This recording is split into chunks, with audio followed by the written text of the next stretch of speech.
It's a process that even today, few bankers understand. If you ask an individual banker whether he creates money, he'll look at you as if you're mad. Of course not. He'll say, I don't create money. All I do is I accept deposits from my customers. I put a little of that deposit in the vault as a reserve, and I lend the rest out. I don't create money. From the point of view of the economist, the situation is very different. As I've explained earlier, most of the deposits on the books of banks were put there by an accountant's pen. But that simple fact is concealed from the individual banker because it doesn't happen here inside the bank. It happens as a result of the transactions between banks.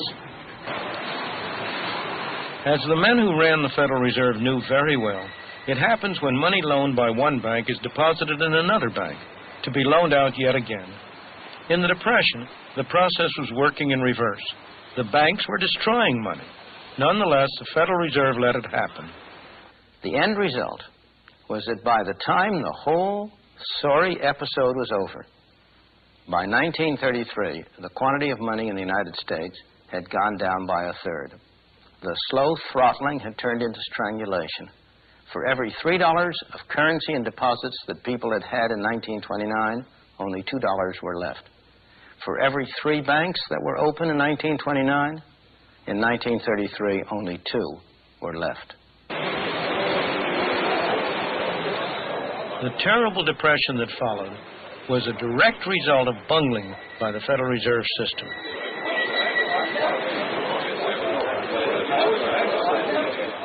Their monetary policy stifled any hope of economic recovery. Worse still, America's depression was to become worldwide because of what lies behind these doors.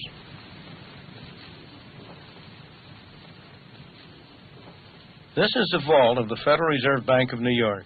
Inside is the largest hoard of gold in the world.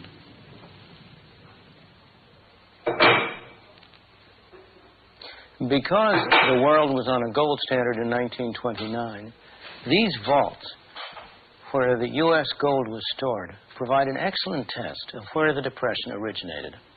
If the Depression had started in Europe or somewhere else in the world, the U.S. would have lost gold. More gold would have flown out of the country than came in. If, on the other hand, the Depression started in the United States, well, then the opposite would happen. More gold would come in from abroad as the effects of our depression spread there than went out abroad. In reality, that is exactly what happened. When the international money system was based on gold, the rules of the game were these. The gold in the United States was supposed to control the amount of money issued by the Federal Reserve. In turn, the amount the Federal Reserve issued controlled the amount of money issued by the commercial banks, which in turn controlled the amount of money that individuals, businesses, and industry could get from the banks. The result, a monetary structure, all supposedly tied to the amount of gold in the vaults in the United States. But in 1930, the Federal Reserve didn't play by the rules. It stood by as banks started to collapse, and with each one that went, the money supply fell. Businesses and industry inevitably began to fail. Americans, now poorer, bought less from abroad. Britain was one of the countries affected. Like the United States, Britain had its own monetary structure tied to gold. The trouble was that Britain could now sell less abroad. It cut down the amount it bought from abroad, but not by enough. Under the rules of the gold standard, it had to pay the difference in gold. With every bar of gold that was shipped out of Britain, the amount of money decreased. A depression that was already underway in Britain got worse. British gold flowed into the United States, supposedly to form the foundation of a new slice of the monetary structure. But the Federal Reserve didn't let it. The gold was simply locked away. The results?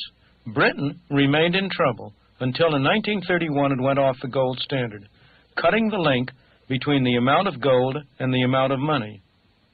In the United States, suffering the worst depression in history, There was plenty of gold, but to no avail.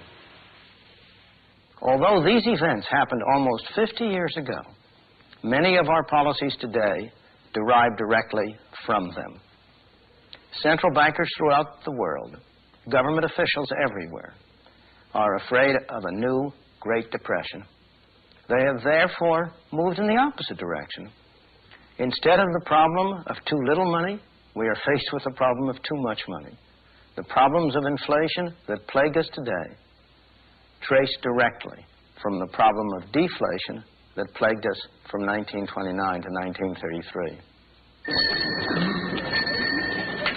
People came to believe that free market capitalism had failed. Something was needed to replace it. At Cambridge University in England, a new orthodoxy emerged in the 30s, one that has remained powerful to this day.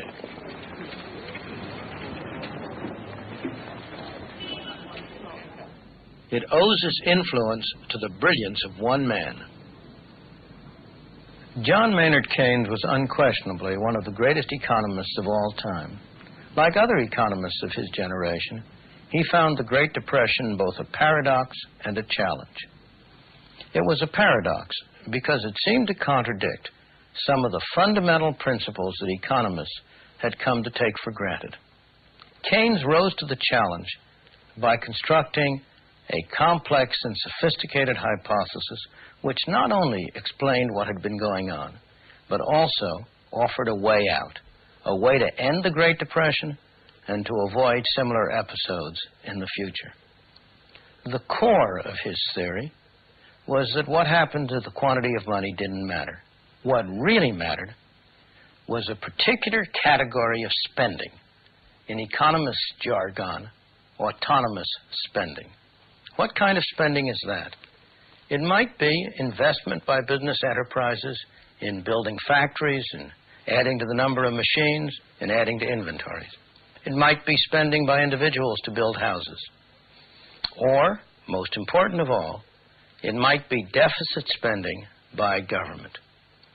If private spending on investment, on house building, was not enough to maintain full employment, then government could always step in and spend enough to make up the difference.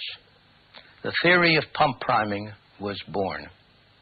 The theory was a godsend to politicians who had been grasping at any expedient.